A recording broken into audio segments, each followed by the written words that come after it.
દર વર્ષની જેમ આ વર્ષે પણ અલાવારા કબ્રસ્તાન પહેલાં ગેટથી યોજાયું હતું અને ઘણી સંખ્યામાં જે ફાસિકાના ઇમામ હુસૈન છે એમાં અહીંયા જોડાયા હતા. પછી એન્ડમાં અહીંયા ઉલમાએ ઇમામ દ્વારા તકરીરનું આયોજન કરવામાં આવ્યું. આજે શું હતું, કેટલા વર્ષથી આ જુલુસનો કાર્યક્રમ કરવામાં આવે? જુલુસનું આયોજન છેલ્લા 15 વર્ષથી કરવામાં આવે છે. તેમાં કોણ કોણ સામેલ થાય છે? આમાં ખાસ કરીને સૈયદ અહેલે બેત અને ઉલમાએ કિરામની રહેબરી હેઠળ આ જુલુસનું આયોજન કરવામાં આવે છે અને ખાસ કરીને ભુજ અને ભુજની આસપાસના ગામડામાંથી ખૂબ સંખ્યામાં લોકો અહીં પધારે છે અને જુલુસમાં આયોજનમાં ભાગ લે છે. अस्सलाम वालेकुम वरहमतुल्लाहि वबरकातुहू। मेरा नाम हाफिज़ मोहम्मद हाशिम अकबरियत है।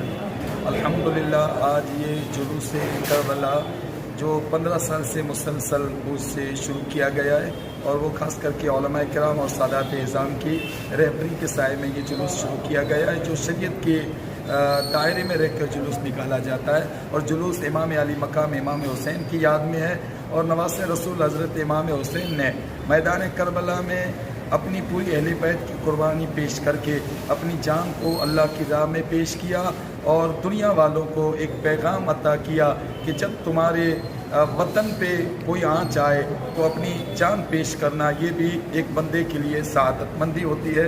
और इमाम अली मकाम का आखिरी पैगाम है कि हमेशा सच के साथ रहो, न कभी झूठ बोलो और न कभी झूठों का साथ दो।